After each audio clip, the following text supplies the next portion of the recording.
Welcome to this episode of Countdown. Today I will be counting down the 10 greatest manned space missions of all time.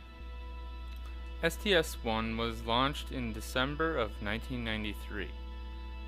3 years earlier, the Hubble Space Telescope was launched into space to give mankind a view of the universe that we never had seen before. Unfortunately, the first images that were returned from the Hubble Space Telescope were out of focus and blurry. This was due to a serious problem with the telescope's primary mirror. The mirror wasn't ground to the exact specifications it was supposed to be. This error in production caused the telescope's vision to be flawed and out of focus. STS-61 was already scheduled as the first Hubble servicing mission. However, due to this added complication with the telescope's flawed mirror, this mission was going to be much more complicated and difficult than a normal servicing mission. The solution to correct the telescope's vision was not to replace the mirror, for that would have been far more difficult and expensive to return the telescope to Earth, service it, and return it into space. NASA scientists decided to essentially install a giant contact lens to correct Hubble's vision. The mission would now haul the required parts and astronauts to the Hubble to fix it. The Hubble Space Telescope is in a far higher orbit than the shuttle normally cruised at around the Earth. The Hubble cruises at around 350 miles above the Earth, whereas the shuttle cruises at just under half that altitude. Repairing the telescope took 5 separate spacewalks that lasted approximately 28 hours. The mission was a complete success, and soon Hubble started sending us some of the most iconic images of our universe. On May 5, 1961, American astronaut B Shepard became the first American in space. Launched on a Redstone rocket from Cape Canaveral in Florida, the flight lasted just over 15 minutes and did not go into orbit like Yuri Gagarin did less than a month earlier. Shepard made it 101 miles above the Earth's surface, barely making it into space.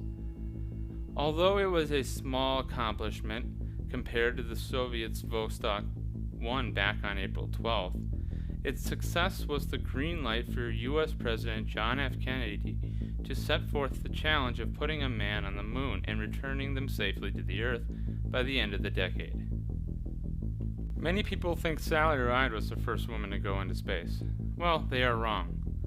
20 years and 2 days earlier, Soviet cosmonaut Valentina Tereshkova became the first woman in space aboard Vostok 6. She is also the only woman to go into space solo. She is also one of the youngest people to go into space. She was only 26 when she made her famous flight in 1963. In March of 1965, Alexey Leonov became the first person to walk in space. What America didn't know was how close this mission was to disaster, as Leonov at first was not able to get back into his spacecraft. Quick thinking and letting a small amount of air in his suit out, which made him barely able to get back into the airlock in his spacecraft. The first launch of America's new manned space program, the Space Shuttle program, was the first time a manned mission would be launched in which the equipment was never test launched. On April 12, 1981, exactly 20 years after Yuri Gagarin became the first human in space, the Space Shuttle Columbia was launched from Cape Canaveral in Florida on mission STS-1, which was commanded by NASA veteran astronaut John Young, who previously flew with Gus Grissom on the maiden flight of the Gemini program. He commanded Gemini 10 with pilot Michael Collins, and then on Apollo 10, he was the command module pilot. In April of 1972, he became the 9th man to walk on the moon as commander of Apollo 16. STS-1 completed 37 orbits of the Earth in 54 hours and was a big success. STS-1 is one of only 2 missions where the external tank was painted white. The Apollo Soyuz test project was the final flight in the Apollo program and the first joint international spaceflight. In July of 1975, 3 astronauts and 3 cosmonauts successfully docked in Earth orbit. This was also the first time a Soviet space mission launch was broadcast on live TV.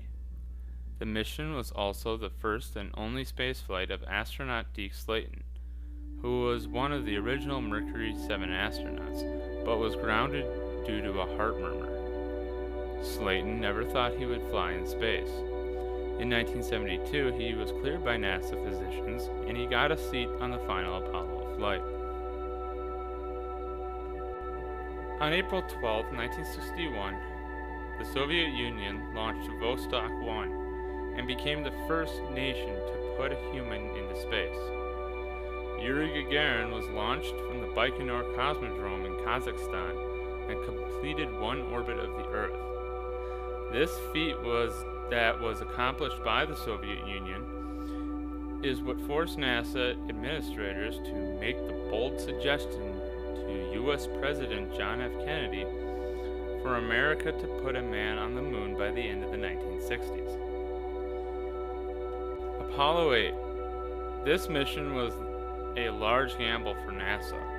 The gamble paid off, and on Christmas Eve, 1968, 3 American astronauts were in lunar orbit, the first humans to visit another world. Mission Commander Frank Borman, Command Module Pilot Jim Lovell, and Lunar Module Pilot, and I stress that because there was no Lunar Module, William A. Anders, were the first humans to visit another world. The crew were also the first to ride the mighty Saturn V rocket. Unlike the other rockets NASA used to put men into space, this rocket had 3 stages instead of 2.